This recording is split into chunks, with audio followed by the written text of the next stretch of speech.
Shalom saudaraku yang kekasih dalam Tuhan Yesus Kristus. Merupakan sukacita besar saya dapat menjumpai saudara pada saat ini. Saat di mana Allah masih mengasihi kita, memberikan kehidupan untuk kita dapat menikmati hari-hari bersama orang-orang yang kita kasihi. Hari-hari bersama orang-orang yang melayani Tuhan di sekitar kita. Namun sebelum kita mendengar kebenaran firman Tuhan, mari kita berdoa terlebih dahulu. Bapa yang baik, kami bersyukur untuk satu hal yang indah, bahwa Engkau mengasihi kami. Engkau bangkit bagi kami, olehnya kami dapat menikmati kebersamaan dengan Tuhan dan orang-orang di sekitar kami.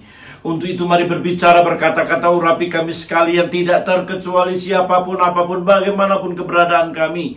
Olehnya kami semakin bergairah mengasihi Tuhan. Kami bersyukur Bapa, berbicara, berkata-kata, kami siap mendengar kebenaran firman Tuhan. Dalam nama Yesus kami berdoa, haleluya, amin. Saudaraku yang kekasih dalam Tuhan Yesus Kristus, kita masih berada dalam suasana Paskah. Suasana di mana Yesus Kristus telah melewati penderitaan, kesengsaraan, dan kematian. Dan ujungnya kita melihat Dia bangkit. Kebangkitannya itu berarti mengalahkan maut. Kalau maut tidak lagi berada di dalam suatu kemenangan, dia berada dalam keadaan yang kalah, keadaan yang tidak lagi berdaya. Sehingga kata Paulus, maut di manakah sengatmu? Oleh sebab itu kita akan belajar membangun anatomi spirit melalui kebangkitannya. Sekali lagi saya katakan kepada saudara, bagaimana caranya kita membangun anatomi spirit melalui kebangkitannya.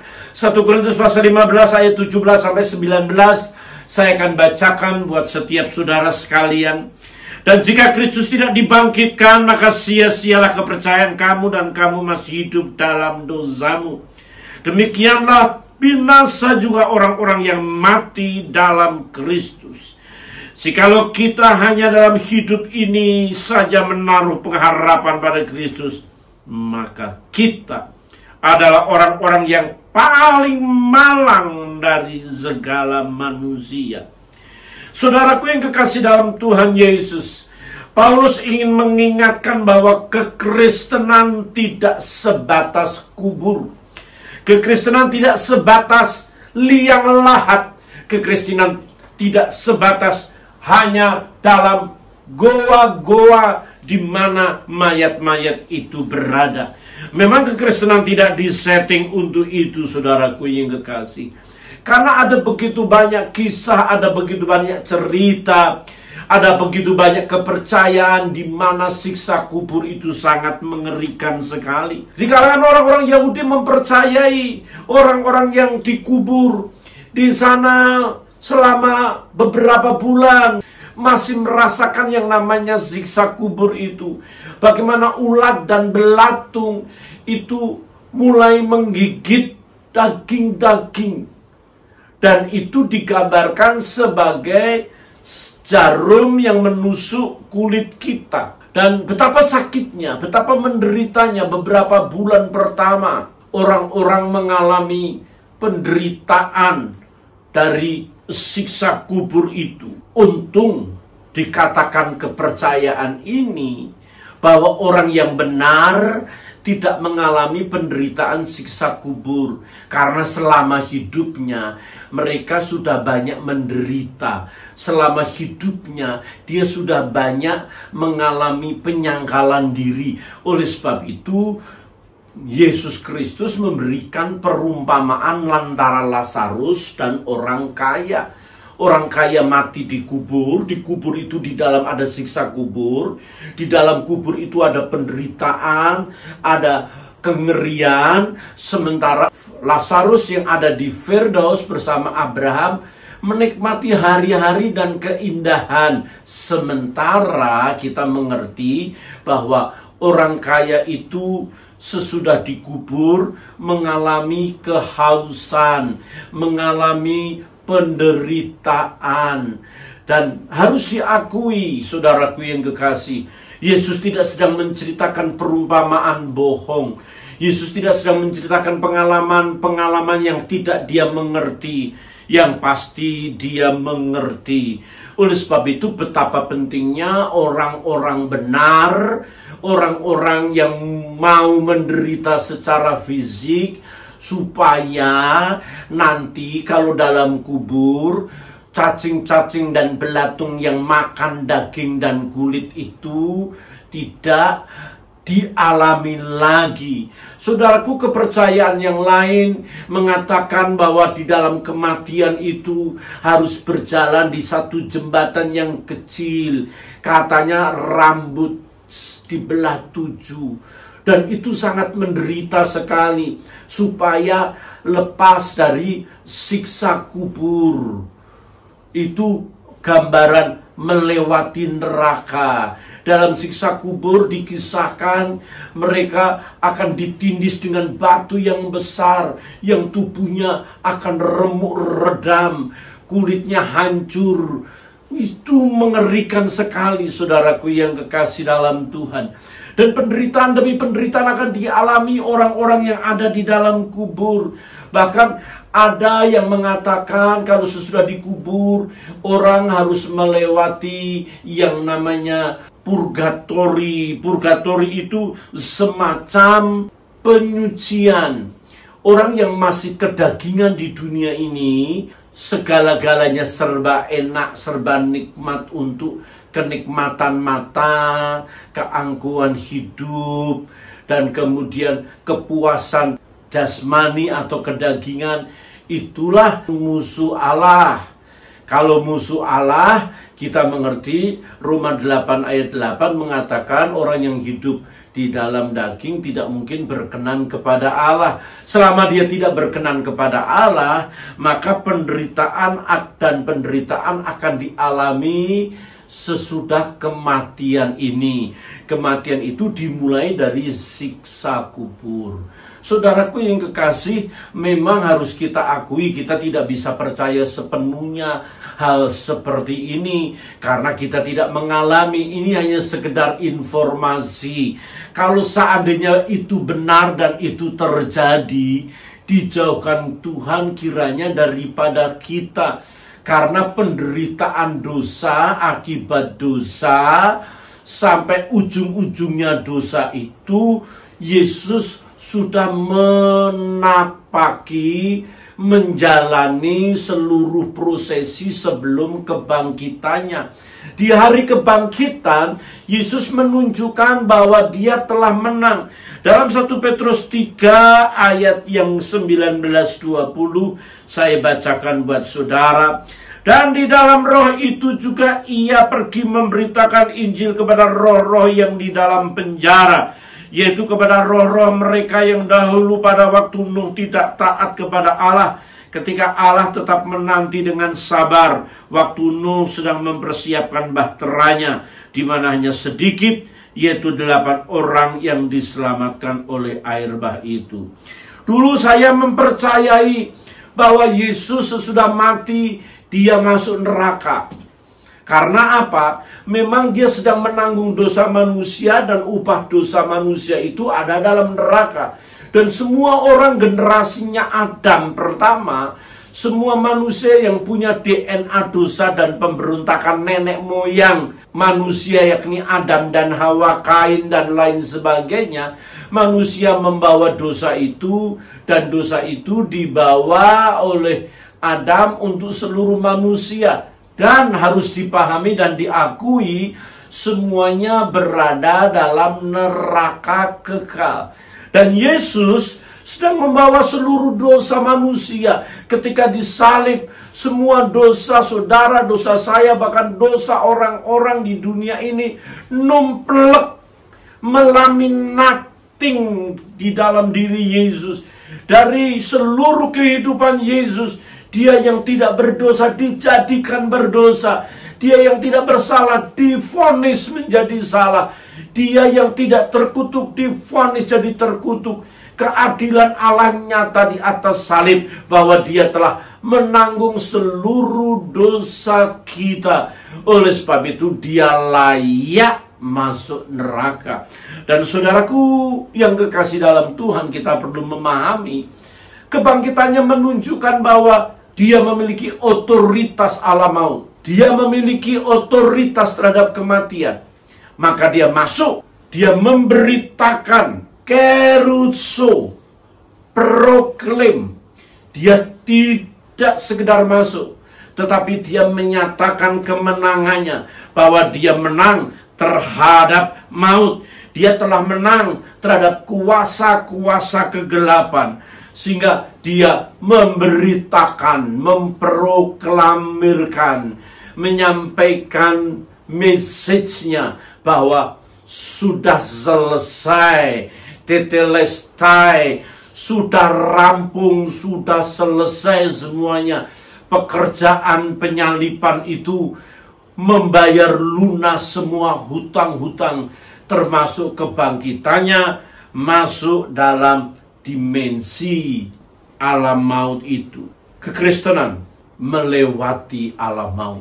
Jadi ketika seseorang dipanggil Tuhan, imannya membawa anatomi spiritnya. Karena kita di alam kekekalan, alam keabadian, alam adikodrati di sana adalah alam yang berlaku hanya roh kita, arwah kita. Saya menamakan anatomi spirit kita. Spirit kita bukan tidak jelas. Spirit kita bukan ngacak. Spirit kita bukan tidak berbentuk. Tetapi spirit kita berbentuk dengan saya menamakan anatomi spirit. Anatomi spirit ini menunjukkan kita menghadap Tuhan. Alkitab mencatat kita tidak tahu keadaan kita kelak, tetapi kita akan seperti Yesus. Kita mengerti bahwa ada Abraham, di sana ada Lazarus, di sana ada orang kaya. Modelnya masih kelihatan, bentuknya masih ada. Itu wajahnya Abraham, itu wajahnya orang kaya, itu wajahnya Lazarus. Anatomi spiritnya berbentuk. Ketika Yesus berdiri di atas gunung itu, maka Elia datang, maka Musa datang. Masih dalam bentuk anatomi spiritnya Musa, dalam bentuk anatomi spiritnya Elia. Oleh sebab itu, saudaraku yang kekasih dalam Tuhan, kebangkitannya membentuk kita memiliki anatomi spirit yang tidak lagi masuk dalam penderitaan. Orang yang mati kemudian dikubur itu masuk dalam dunia orang mati yang namanya Hades dalam bahasa Yunaninya, atau Sheol dalam bahasa Ibraninya. Dan alam kematian, dunia kematian itu jauh lebih luas, lebih lebar daripada alam kehidupan ini. Jauh. Dan kita tidak mengerti itu suatu teka-teki, itu suatu misterius, sesuatu mistik, suatu rahasia yang sangat dalam yang tidak bisa kita pahami. Oleh sebab itu ada begitu banyak teka-teki sesudah orang meninggal, tidak mengerti. Yesus mengungkapkan hanya beberapa saja. Dan saudaraku, yang perlu kita tahu ketika kita mempercayai kebangkitan Kristus, kita melewati. Paskah itu melewati. Paskah itu melalui. Jadi kita lebih daripada yang namanya Hades, yang namanya Sheol, yang namanya alam maut itu. Saudaraku, ketika kita memiliki iman seperti penjahat yang di kayu salib yang di sebelah Yesus itu, kita tidak lagi berada dalam kekejaman dunia orang mati.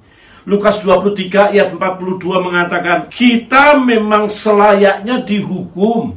Itu kata daripada penjahat.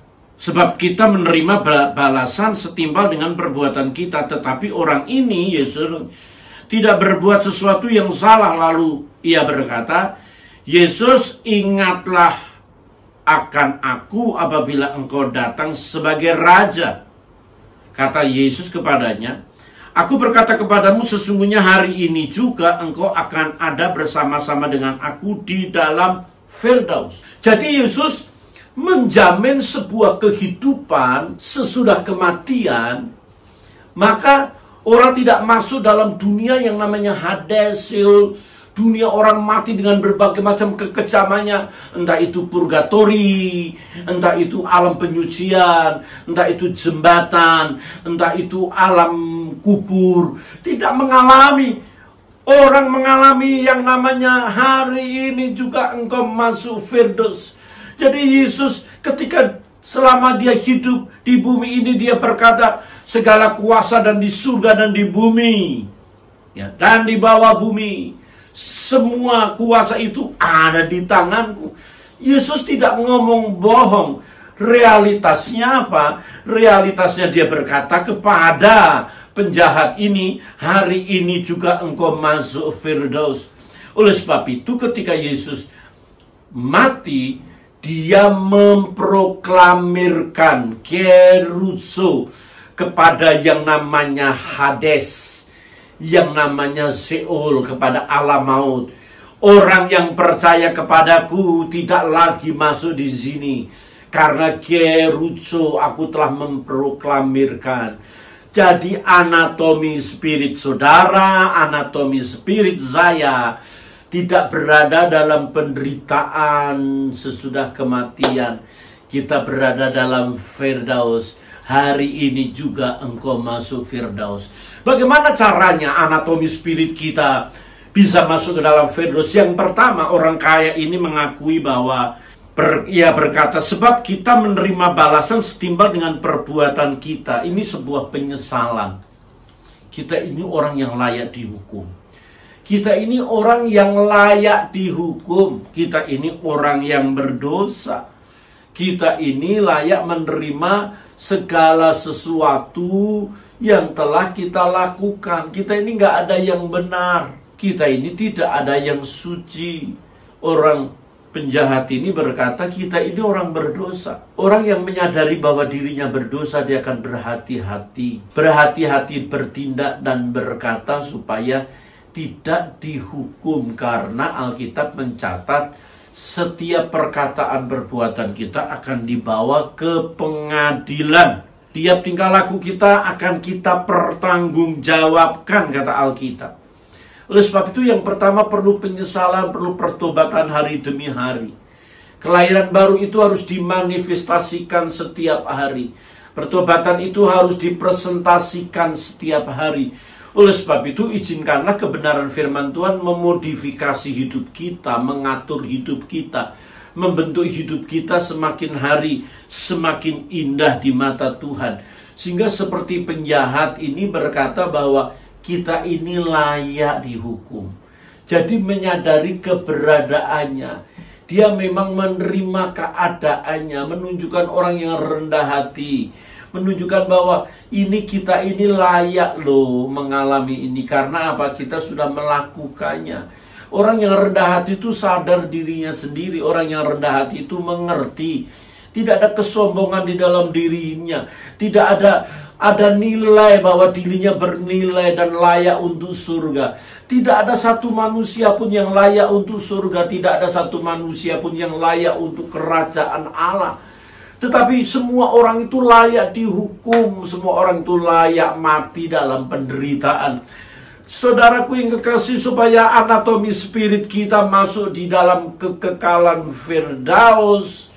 Yang pertama, mari kita adakan penyesalan. Biarlah kita memeriksa diri kita hari demi hari. Tuhan menyelidiki hati kita bukan karena kita berdosa, kita salah berzina, mencuri, membunuh. Tetapi ketika kita tidak mengasihi Tuhan, itu juga termasuk dosa. Karena terkutuklah orang yang tidak mengasihi Tuhan. Jadi level dosa orang-orang percaya itu bukan lagi membunuh, merampok, melakukan perkara-perkara keji. Dosa seseorang yang percaya Kristus tidak lagi melakukan korupsi, tidak lagi melakukan hal-hal yang buruk. Itu sudah kita lalui. Tetapi ada tahapan selanjutnya. kita harus mengasihi Tuhan. Kita terus-menerus menghasilkan perkara-perkara yang indah, mensinkronkan kehidupan kita dengan kehidupan Kristus. Sehingga kita belajar hidup seperti Kristus hidup. Kita berkata seperti Kristus berkata, berpikir seperti Yesus berpikir. Kita hidup serupa Kristus, tentu oleh pimpinan Roh Kudus. Dan yang kedua, orang yang masuk Firdaus ini, penjahat ini berkata, Yesus, kalau engkau menjadi raja, datang menjadi raja. Sejak kapan penjahat ini belajar teologi? Dia tahu eskatologis, bahwa Yesus akan datang menjadi raja. Yesus akan datang melakukan perkara-perkara yang ajaib, membangun dunia baru, membangun kerajaan yang baru. Karena apa? Karena Dia adalah raja segala raja, Tuhan di atas segala Tuhan. Jadi kalau anatomi spirit saudara ingin bebas daripada yang namanya alam maut, Hades, atau Seol, atau dunia kematian dengan berbagai macam penderitaan termasuk siksa kubur di dalamnya, jadikan Yesus raja. Jadikan Yesus raja di atas segala raja, Tuhan di atas segala Tuhan dalam hidup saudara. Yesus harus berdaulat di dalam hidup kita. Dia yang mengatur setiap langkah kehidupan, tutur kata, pikiran, perbuatan. Bahkan masa depan kita berada di dalam tatanan kerajaan yang Yesus bangun. Maka kita akan mencari kerajaan dan kebenaran. Dan ketika kita menjadikan Yesus Kristus sebagai Tuhan, di sana ada perkara-perkara dahsyat yang Tuhan berikan. Dan berada dalam ujungnya, yakni kita berada dalam kerajaan Allah, bukan kerajaan maut. Hal yang kedua, kekristenan merupakan progres kehidupan sampai dalam kemuliaan. Saudaraku yang kekasih, kalau pertama kita sudah belajar bahwa kekristenan tidak sebatas liang lahat atau kubur. Yang kedua, kekristenan merupakan progres kehidupan. Itu berarti bahwa yang bangkit itu tidak mati. Karena orang yang mati itu tentu ilmu medis mengatakan bahwa kalau orang mati, 1, jantung berhenti berdetak. 2, paru-paru berhenti bergerak. 3, otak tidak lagi berfungsi. Baru itu yang namanya mati. Jadi kematian itu tidak ada progres. Tidak ada detak jantung, tidak ada gerak paru-paru, tidak ada fungsi otak. Itu disebut yang namanya kematian. Kematian itu membuat seluruh anatomi tubuh totally mati. Tetapi anatomi spirit mulai hidup. Kematian itulah yang menghidupkan anatomi spirit. Anatomi spirit itu keluar sesudah anatomi tubuh itu mati.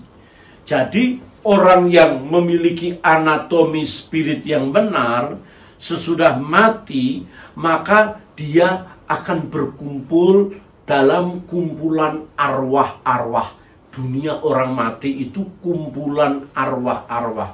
Seluruh arwah-arwah dengan gengnya kumpul dalam dunia orang mati.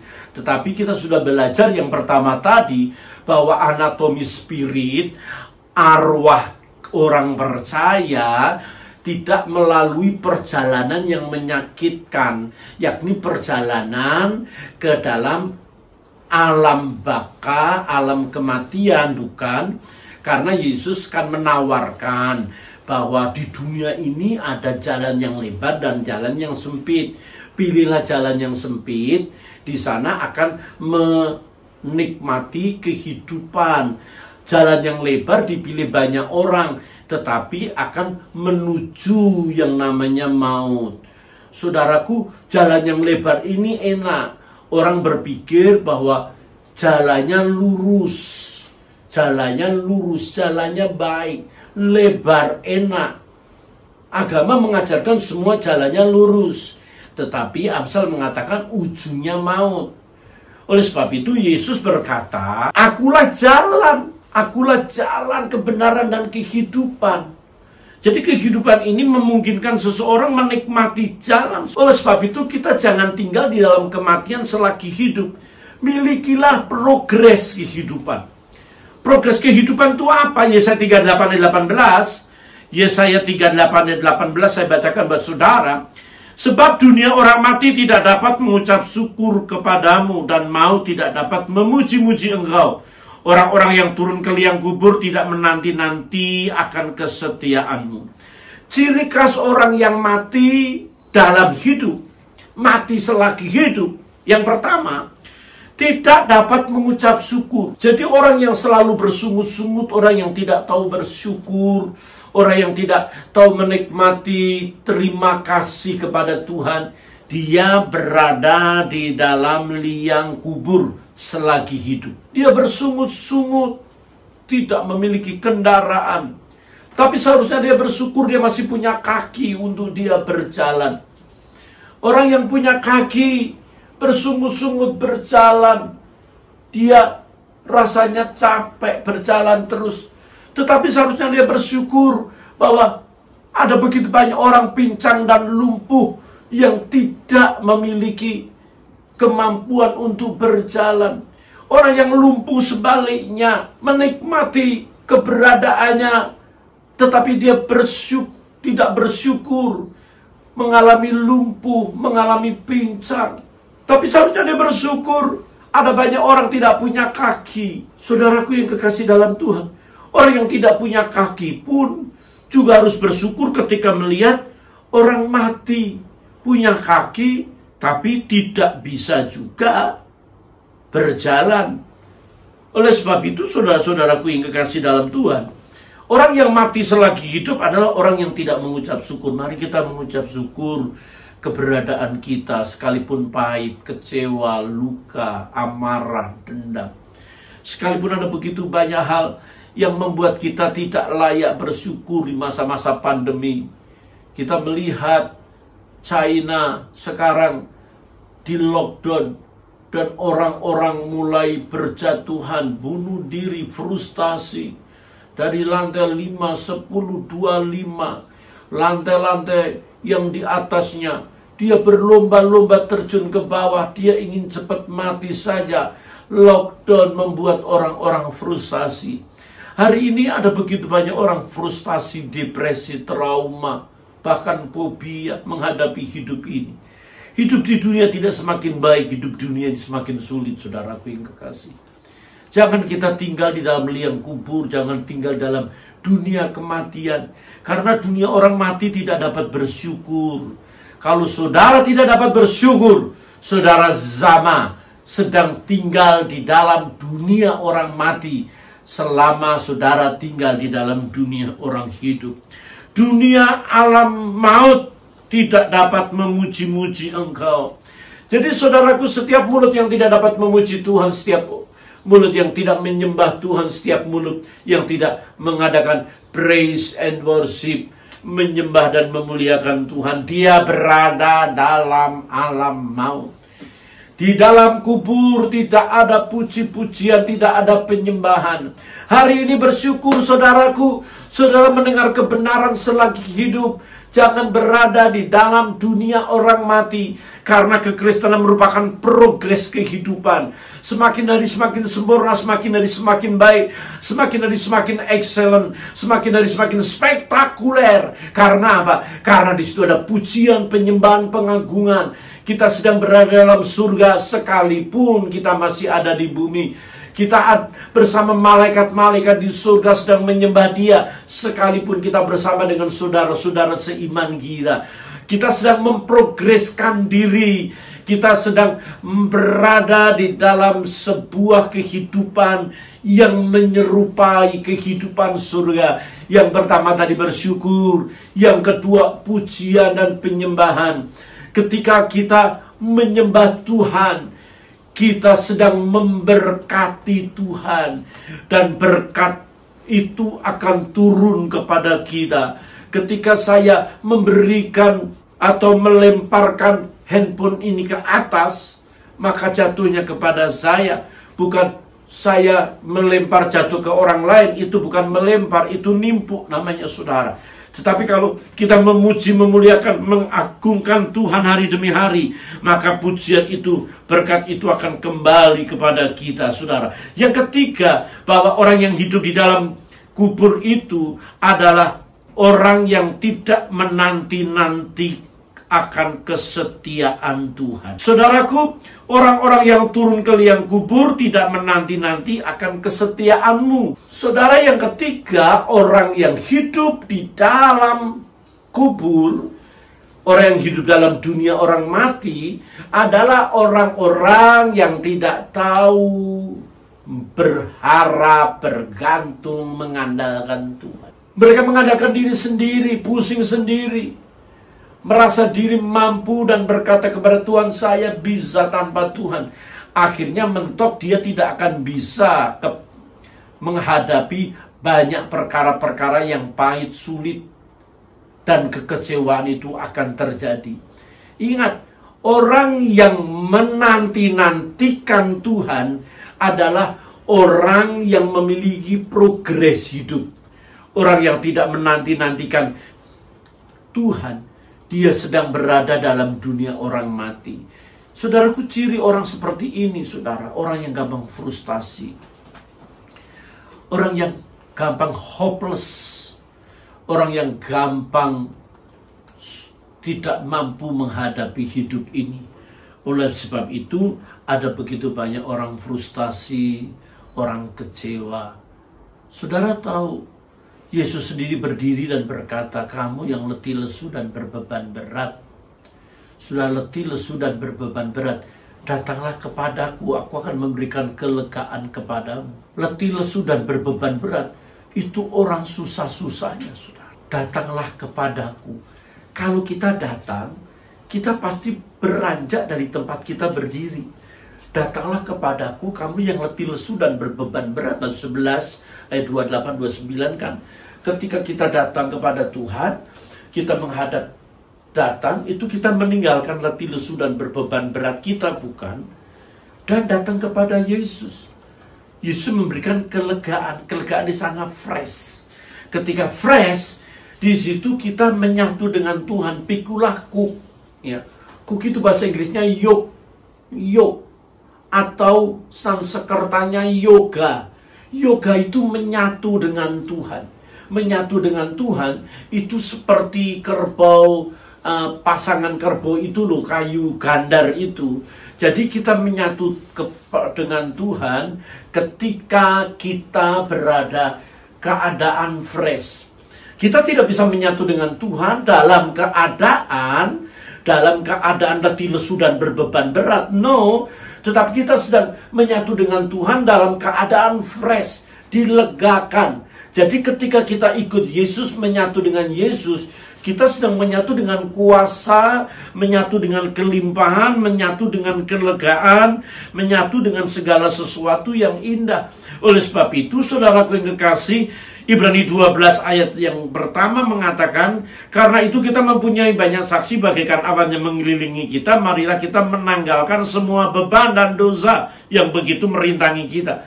Saudaraku, yang membuat kita tidak bisa berlomba, tidak bisa serius dengan Tuhan, anatomi spirit kita mandek, karena kita terlalu banyak beban, persoalan, masalah, tekanan.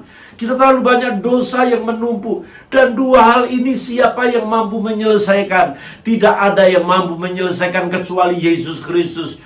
Kecuali Tuhan yang sudah bangkit. Kebangkitannya mematahkan setiap kutuk dosa, kutuk alam maut, kutuk kematian, dan beban masalah persoalan. Allah sendiri akan memberikan kelegaan. Dan yang terakhir, ketika kita mempercayai anatomi spirit kita melalui kebangkitan, maka anatomi spirit kita dipulihkan. Oleh sebab itu, kita tidak lagi mengandalkan anatomi tubuh kita, tetapi anatomi spirit kita. 2 Korintus 4:18 mengatakan, sebab kami tidak memperhatikan yang kelihatan, melainkan yang tak kelihatan, karena yang kelihatan adalah sementara, sedangkan yang tak kelihatan adalah kekal. Kita membangun semua kehidupan kita untuk apa yang tidak kelihatan. Saudara-saudaraku yang kekasih dalam Tuhan, seorang bayi yang di dalam kandungan tidak sadar, dia memiliki kemampuan, dia memiliki kesempatan untuk menikmati hal-hal yang indah di luar kandungan. Uang, jabatan, pangkat, gelar, kepandaian, hal-hal yang indah selama dia ada dalam kandungan. Dia punya kesempatan di luar kandungan itu begitu banyak. Tetapi dia sedikit sekali dia tidak menikmati. Karena apa? Masih dalam kandungan. Dia menikmati sih karena nutrisi dari ibunya yang diberikan. Padahal di dunia yang dia akan lahir, di situ bukan hanya ada nutrisi, ada vitamin, ada begitu banyak hal-hal yang indah. Demikian juga saudaraku, selama kita hidup, kita ini diberi kesempatan oleh Tuhan untuk sedikit menikmati perkara-perkara yang kekal. Surga dengan penuh kemuliaannya itu jauh lebih indah. Roma 8 ayat 18 mengatakan kepada kita, sebab aku yakin bahwa penderitaan zaman sekarang tidak dapat dibandingkan dengan kemuliaan yang akan dinyatakan kepada kita. Saudaraku yang kekasih, penderitaan kita, kelelahan kita, penyangkalan diri kita, itu tidak sebanding dengan kemuliaan yang Yesus berikan dalam kerajaannya. Ada perkara-perkara yang indah, perkara-perkara yang mulia, perkara-perkara yang dahsyat dalam kekekalan nanti, yang bagaikan dalam kandungan seorang ibu bayi itu tidak tahu. Yang di luar sana ada hal-hal yang luar biasa, ada keindahan, ada juga semacam kenikmatan yang luar biasa. Tetapi di luar kandungan itu juga ada penderitaan dan tangisan. Saudaraku, di luar alam kekekalan sana, di sana bukan hanya ada keindahan, kemuliaan, tetapi juga ada kehinaan, ada kengerian yang kekal, yakni alam maut dan neraka itu. Kita sudah dibebaskannya, asal mata rohani kita, asal mata rohani, anatomi spirit kita mulai terbuka. Seperti doa Elisa kepada bujangnya dalam 2 Raja-Raja 6 ayat 17. Lalu berdoalah Elisa, ya Tuhan, bukalah kiranya matanya supaya ia melihat. Maka Tuhan membuka mata bujang itu sehingga ia melihat. Tampaklah gunung itu penuh dengan kuda dan kereta berapi sekeliling Elisa.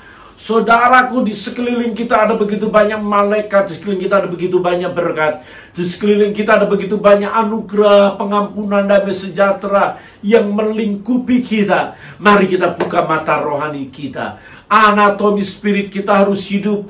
Kita harus mendengar apa yang telinga ini tidak dengar. Kita harus melihat apa yang mata ini tidak lihat. Sehingga kita merasakan apa yang tidak pernah dipikir, apa yang tidak pernah dilihat, apa yang tidak pernah didengar, tidak tumbuh muncul dalam hati. Itu yang disediakan kepada kita. Oleh sebab itu, saudaraku, membangun anatomi spirit melalui kebangkitan, yang pertama harus kita sadari bahwa kekristenan tidak pernah disetting sampai liang kubur. Kita telah melewatinya. Kita paskah melewati alam maut itu. Kita sedang berada dalam Firdaus, bukan Hades ataupun Seol. Untuk itu belajarlah setiap hari mengalami pertobatan demi pertobatan, dan juga mengalami iman bahwa Yesus Raja di atas segala raja. Sehingga yang kedua, hidup kita memiliki progres semakin hari semakin sempurna, serupa Kristus.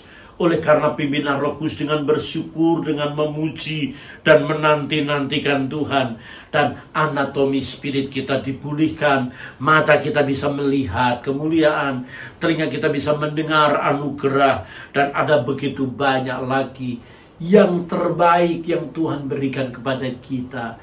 Dan saya percaya firman Tuhan ini memberikan kekuatan buat setiap saudara sekalian. Mari kita berdoa bersama-sama. Haleluya. Bapa yang baik, kami bersyukur untuk banyak perkara yang indah yang Tuhan berikan kepada kami. Kami bersyukur Engkau bangkit, sehingga kami bukan menjadi manusia yang celaka, menjadi manusia yang terkutuk. Kami menjadi manusia yang paling sial di dunia ini karena Engkau tidak bangkit. Tetapi kami menjadi manusia yang penuh sukacita. Kami melalui kebangkitan itu kami tidak lagi masuk dalam dunia orang mati, tetapi kami masuk Firdaus seperti apa yang Engkau katakan Tuhan. Terima kasih Bapa dalam surga, kami bersyukur. Biarlah hidup kami ini memiliki progres, tahu bersyukur, tahu memuji dan menyembah dan menanti-nantikan Engkau. Sehingga kehidupan anatomi spirit kami selagi hidup, kami tidak lagi dalam kubur, kami tidak lagi dalam dunia orang mati, tetapi kami berada di dalam kemuliaan Tuhan. Anatomi spirit kami hidup dan dipulihkan, mata rohani kami, telinga rohani kami, dan seluruh anatomi spirit kami boleh hidup. Kami bersyukur Bapa, Engkau berkati setiap anak-anak-Mu yang mendengar kebenaran firman-Mu ini. Engkau berkati dengan berkat yang berkelimpahan. Di dalam nama Yesus kami berdoa, haleluya, amin.